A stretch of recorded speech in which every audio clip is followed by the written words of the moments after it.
अनाव्या भक्ति चैनल जो रंग दे आपको भक्ति के रंग में।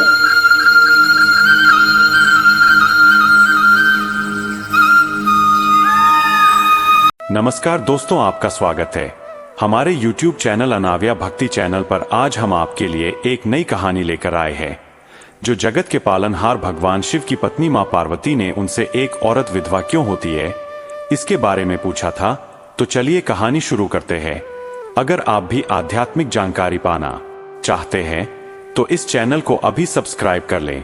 तो एक बार माता पार्वती भगवान शिव से मिलने के लिए जाती है और कहने लगती है, प्रभु जब मैं आपसे मिलने के लिए आ रही थी तो मेरी नजर मृत्यु लोक पर पड़ी। वहां मैंने देखा कि 3 स्त्रियां जो आपस में सहेली थी, उनमें से 2 स्त्रियां विधवा होकर के दुखी जीवन जी रही थी, जबकि एक स्त्री सुहागन होकर के अपने पति के साथ सुखी जीवन जी रही थी। प्रभु यह बात मेरी समझ में नहीं आई, इसलिए मेरे मन में 3 प्रश्न उठने लगे। अब मैं आपसे यह चाहती हूँ कि आप मेरे तीनों प्रश्नों के उत्तर देकर के मुझे संतुष्ट करने की कृपा करें। इस प्रकार माता पार्वती की बात को सुनकर भगवान शिव कहते हैं, हे पार्वती तुम मुझे अपने तीनों प्रश्नों को बताओ, मैं तुम्हें तुम्हारे प्रश्नों के उत्तर देकर के पूरी तरह संतुष्ट करने का प्रयास करूंगा। अब माता पार्वती कहती है, प्रभु मेरा पहला प्रश्न है, कौन सी स्त्री समय से पहले विधवा हो जाती है? मेरा दूसरा प्रश्न है, कौन सी स्त्री को जीवन में कभी सुख नहीं मिलता?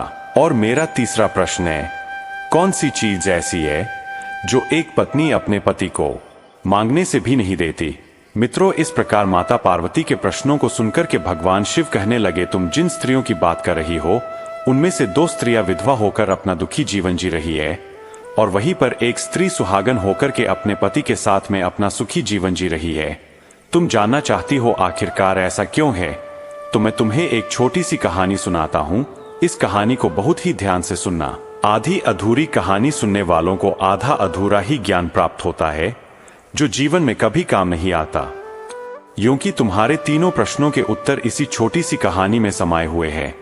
यदि तुमने ध्यान से सुना तो तुम्हारे तीनों प्रश्नों के उत्तर तो अवश्य मिलेंगे और तुम्हें संतुष्टि प्राप्त होगी। मित्रों, माता लक्ष्मी कहती है, प्रभु मैं आपकी बात से सहमत हूँ, आप कहानी शुरू करो, मैं कहानी को पूरे मन से सुनूंगी और जब तक आप कहानी बोलेंगे तब तक मेरा मन किसी दूसरे स्थान पर नहीं जाएगा। भगवान शिव कहते हैं, हे पार्वती सबसे पहले मैं तुम्हें उस स्त्री की कहानी सुनाता हूँ जो सुहागन बनकर के सुखी जीवन जी रही है। जिस सुहागन स्त्री की तुम बात कर रही हो वह स्त्री एक राजा के नौकर की पत्नी है और जिस नौकर की वह पत्नी है उस नौकर को अपनी पत्नी पर पूर्ण विश्वास और भरोसा है कि वह पतिव्रता है, जिसकी महिमा वह अपने साथियों में बार बार करता है। अब देखो, एक दिन की बात है, उस राजा के नौकर ने अपनी पत्नी की प्रशंसा इतनी की, यह बात धीरे धीरे फैलते हुए राजा के दरबार तक पहुंच गई। फिर तो राजा ने अपने नौकर को बुलाया और उस नौकर से कहा कि तुम हर किसी से कहते हो कि तुम्हारी पत्नी पतिव्रता है, क्या वास्तव में आपकी पत्नी पतिव्रता है?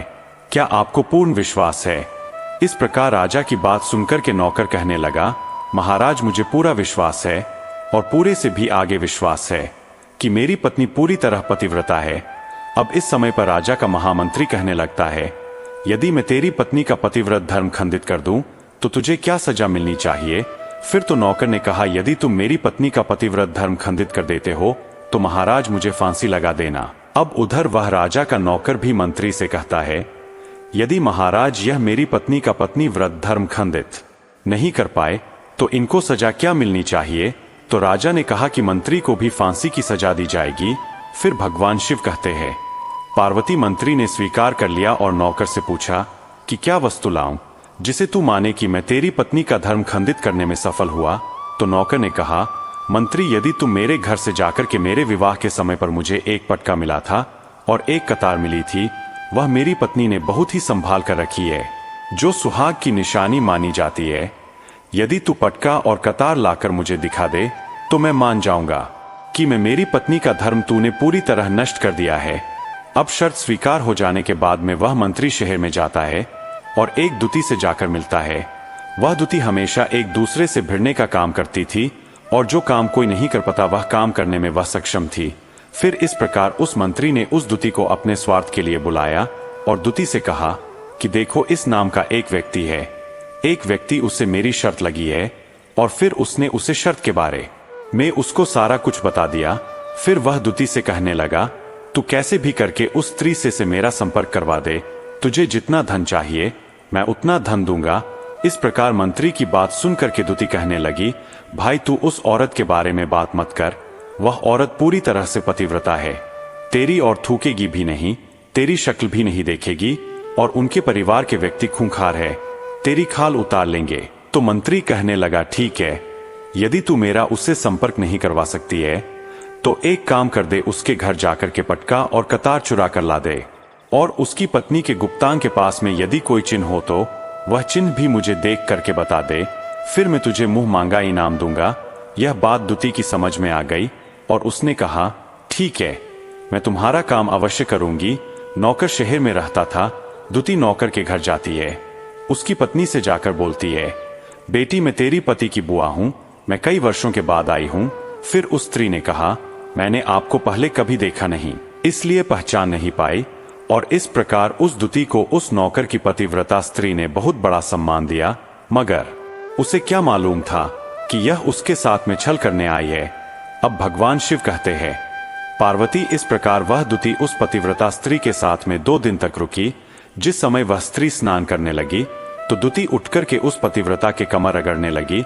उस पतिव्रता स्त्री ने बहुत मना किया, फिर भी वह दुती नहीं मानी और कहने लगी, तुम मुझे तो बेटी से भी प्यारी लगती हो, तो मना मत करो। काफी दिनों के बाद में मेरी और तुम्हारी मुलाकात पहली बार हुई है। अब ऐसा कह करके वह दुती मुख पर हाथ फिराने लगी। फिर आंखों को धोने के बहाने से उस दुती ने उसे पतिव्रता स्त्री की आंखों पर पानी मार दिया और उसे स्त्री की आंखें बंद हो गई। इस प्रकार गुप्तांग के पास में जांग पर तिल था, जो दुती ने देख लिया, बस उसका काम बन गया। उधर स्नान करने के बाद में जब वह पतिव्रता स्त्री रसोई में खाना बनाने गई तो दुती को मौका मिल गया और उसने पटका और कतार उस नौकर के घर से चुरा ली और वहां से एकदम से भाग गई। और जाकर के दुती ने वह पटका और कतार मंत्री को दे दिए और उस पतिव्रता स्त्री के जांग पर तिल की निशानी भी बता दी। स्त्री सीधा राजा के दरबार में पहुंचा और राजा से जाकर कहा, महाराज मैं नौकर की पत्नी के साथ में 2 दिन बिताए और यह पटका तथा कतार उसी के हाथों से लेकर आया हूं। फिर तो राजा ने दरबार लगाया और नौकर को बुलाया तथा महामंत्री से सभा में पटका और कतार नौकर को दिखाने के लिए कहा। फिर राजा की आज्ञा पाकर के मंत्री ने उस नौकर को पटका और कतार दिखाई और उसकी पत्नी की जांग पर तिल भी बताया। तो नौकर मान गया कि वास्तव में आज मेरी पत्नी ने अपना पतिव्रत धर्म पूरी तरह से भंग करवा लिया। भगवान शिव कहते हैं, पार्वती फिर तो राजा ने फांसी का दिन 15 दिन के बाद में रख दिया और कहा कि नौकर को 15 दिन के बाद में फांसी पर चढ़ाया जाएगा। और इस प्रकार से नौकर से उसकी अंतिम इच्छा पूछी तो नौकर ने कहा कि मैं अपनी पत्नी से अंतिम बार मिलना चाहता हूं।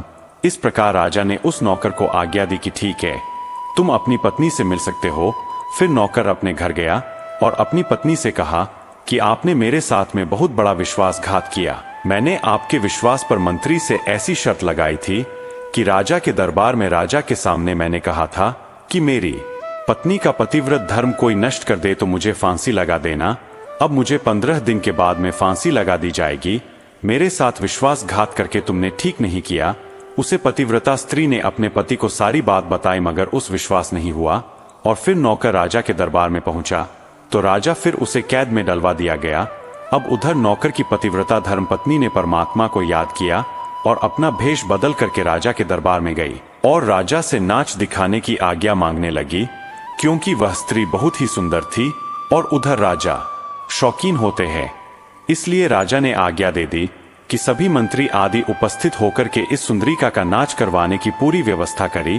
भगवान शिव कहते हैं, लक्ष्मी फिर तो सब मंत्री महामंत्री राजा आदि दरबार में उपस्थित हुए और फिर उस नौकर की धर्मपत्नी ने जब नाचना शुरू किया तो राजा को उस स्त्री का नाच बहुत ही सुंदर लगा। और फिर राजा ने कहा, तुम मुझसे क्या मांगना चाहती हो?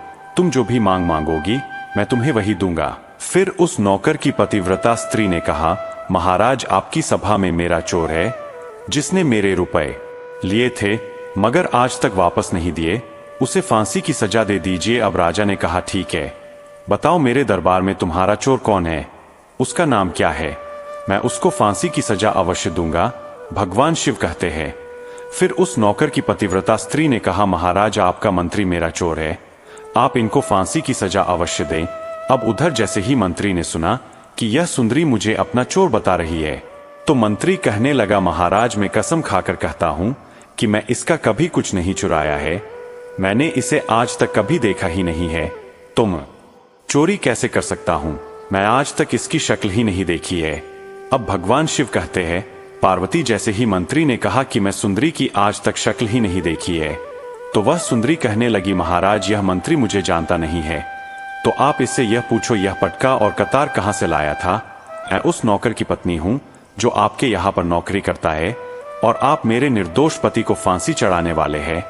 अब मैं आपको पूरी दास्तां सुनती हूं। यह जो आपका मंत्री है, इसने मेरे पास में अपनी एक दूती को भेज करके मेरी जान के दिल का पता लगाया और उसी ने यह पटका और कतार चुरा करके इसको ला करके दी। और आपके मंत्री के द्वारा भेजी गई दूती जब मेरे घर पर आई थी तो उसने मुझसे कहा था कि वह मेरे पति की बुआ है और वह पहली बार आई है, इसीलिए मैं उसको पहचान नहीं सकी। और महाराज जिस प्रकार मैंने उस स्त्री को अपने यहाँ पर बहुत बड़ा सम्मान दिया और अपने ने घर पर उसके ठहरने की व्यवस्था की, और इस प्रकार उस नौकर की पतिव्रता स्त्री की बात को सुनकर के राजा ने दूती को बुलाया। फिर उस दूती ने राजा को सारी सच्चाई बता दी, जिससे राजा ने उस नौकर को रिहा कर दिया और मंत्री को फांसी पर चढ़ा दिया। भगवान विष्णु कहते हैं, लक्ष्मी इस प्रकार उस नौकर की पतिव्रता स्त्री ने अंत में राजा से कहा, महाराज अपने पति से बहुत प्यार करती हूँ, मैं एक चरित्रवान स्त्री हूँ, कभी भी मैं अपने पति का नाम तक अपने मुंह से नहीं लेती। भगवान शिव कहते हैं, पार्वती मेरी कहानी पूरी होती है। अब तुम अपने तीनों प्रश्नों के उत्तर सुनो। तुम्हारा पहला प्रश्न था, कौन सी स्त्री समय से पहले विधवा हो जाती है?